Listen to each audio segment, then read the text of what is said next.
Roadside safety experts are paying some pretty close attention to a crash in Boulder County that killed CU quarterback Dominic Ponder.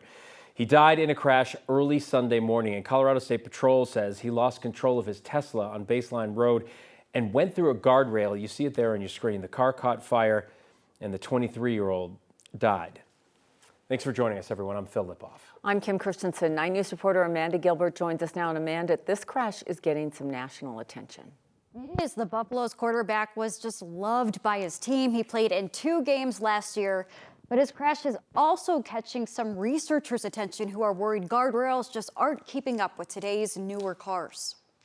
After a car crash killed beloved Colorado Buffalo's backup quarterback Dominic Ponder, researchers are looking at what happened. Any crash that involves the loss of life is particularly important for study to understand what went wrong. This accident is especially important to Cody Stoley, a research associate professor at the University of Nebraska. Because it gives us a real-world example with a battery electric vehicle engaging a guardrail system. University of Nebraska's Midwest Roadside Safety Facility says some guardrails struggle to keep up with today's larger or heavier vehicles.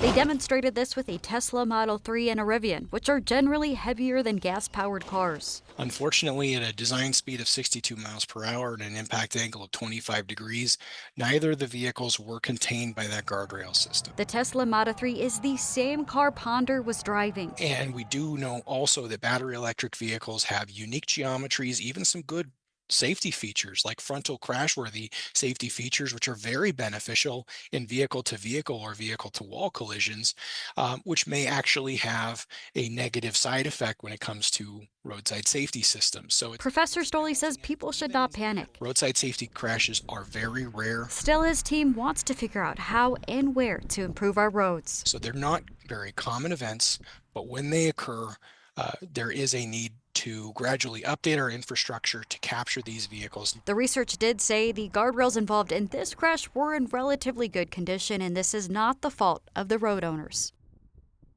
And the University of Nebraska says speed is an important detail for this research. CSP said speed is a factor in this crash, but they didn't say how fast Ponder was driving. Amanda Gilbert, 9 News.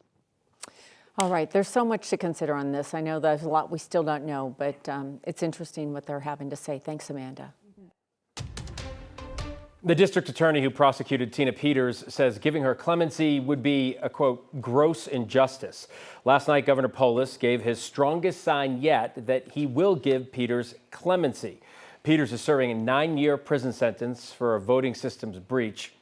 She was the clerk in Mesa County at the time. In a tweet last night, Polis suggested Peters was harshly sentenced. He compared her conviction to former state senator Sonia Jaquez Lewis, who was sentenced to probation last week. Both had convictions for attempting to influence a public servant, but there are some notable differences in the cases. Jaquez Lewis was being investigated for mistreating her staff. Peters was convicted for giving election conspiracy theorists unauthorized access to voting systems here in the state. Jaquez Lewis said she made a mistake. Peters showed absolutely no remorse and said she did nothing wrong. Mesa County's Republican DA Dan Rubenstein, who tried Peters, urged the governor again today not to give her clemency, and he said linking the two cases is simply not a fair comparison. Completely apples and oranges, and this is why you should never say that everybody who commits a certain type of crime should get the exact same sentence, and it's why the legislature has set up a big range for that crime to range anywhere from probation up to 6 years in prison. Much more to talk about here on this case coming up next at 6 with Kyle Clark.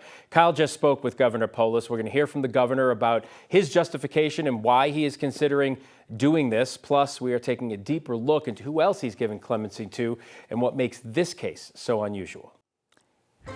Turning to our weather, after a cool and damp Tuesday, sunshine returned to Colorado with warmer temperatures. The warm-up is just brief, though. Brief. because we are expecting snow by the end of the week. So, Woo, can I get a who? You can, for what, 2? Patty Saban, finally, right? You've been waiting like how many weeks to say this? Almost 40 days. It's so sad that we're getting excited. I just need to say it. It's sad that we're getting excited about 2 inches potentially of snow. It's so super sad, Phil. Welcome to Colorado. This is just weird, okay? This is not how we roll in the month of March. But Kim and I will tell you, we'll take it. We'll take it. Rain and snow in the same week after our snow drought. Bring it. We're just so ready. Outside right now, it is a beautiful day. Not a lot of wind. We had a lot of sunshine. Sky's so blue. It's real pretty out there. And the sun's about to go down here on what really was a nice day. Temperatures in the 60s today, so running about 10 degrees warmer than average. Tomorrow, an increase in wind and temperature as the next storm system in Utah is headed into Colorado. Ahead of it, gusty southerly winds will generate extreme fire weather in east central and southeastern Colorado. Denver at this point not included in the fire weather warning, but that could change tomorrow. We do see this storm bringing snow to Denver, not tomorrow, but by Friday morning. And that snow fills in and goes for much of the day. Yes, the roads will be wet. We think they'll be wet and maybe slushy in some cases because of the above average temperature trend today and tomorrow. So this is just one forecast model, the European. Yesterday it had 3 inches of snow for Denver. Today it has 1, but areas south like Parker, Aurora, Castle Rock, and go west into the foothills, and you're in that 3 to 6 inch range. So we'll continue to monitor that forecast very closely. Right now, temperatures in the 50s. We're looking for those to slide into the 40s by midnight. Coming up, much more on the Friday Metro snow forecast and a look ahead to the mountain snow coming for your big ski weekend. We are continuing to monitor a wildland fire that sparked in Boulder County this afternoon. The Boulder County Sheriff's Office says the flames broke out in the Heil Valley Ranch area. That's just west of Altona. At last report, the Sheriff's Office says the fire had grown to about 30 feet by 30 feet, not too big. First responders did get on the scene. No word as to how it started. It has not triggered any evacuations. Although it may not feel like it, winter is not quite done with Colorado. Colorado State Patrol says March, it's a warning, March is the month with the most deadly crashes in the winter time. CSP says the fluctuating temperatures result in snow melt, freezing overnight. Not that there is much snow melt this year so far. It leads to icy roads and sidewalks. And State Patrol data from last winter season shows that troopers responded to the most deadly crashes in March.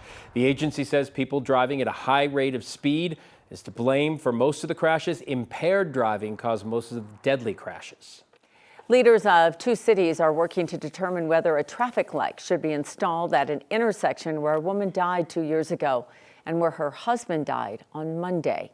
Jerry Goldberg died in a crash 2 days ago at the intersection of East Bellevue Avenue and South Franklin Street. His wife, Andy, was killed at the same spot in May of 2024. Goldberg had launched a petition drive to get a traffic light installed after Andy's death. The state approved it, but leaders in Greenwood Village and Cherry Hills Village, which straddle that intersection, now have to decide whether to take that step. Many people support adding a traffic light. Others, though, are worried that it would change their neighborhood. I think it would definitely change it for the worse because people are always looking for the shortcut, right? So they get stopped at a light here, they're going to take a right turn, they're going to come up through the neighborhood. There's no reason for it. After Monday's crash, Cherry Hills Village Council members directed city staff to expedite their study of that intersection. They also are working with Greenwood Village officials to decide whether to install a light or take some other action to improve safety. A man who stole a shuttle bus and crashed it into police last fall has been sentenced.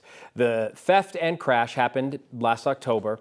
The Clear Creek County Sheriff's Office says that deputies were pursuing a stolen car on westbound I-70 before it was called off. The Sheriff's Office says the same man, 30-year-old Jared Brooks, then stole a bus with passengers still inside it. While on that bus, they say he then struck an Idaho Springs police car. The bus was found abandoned in Denver. Brooks was sentenced to 8 years in prison after pleading guilty to second-degree car theft.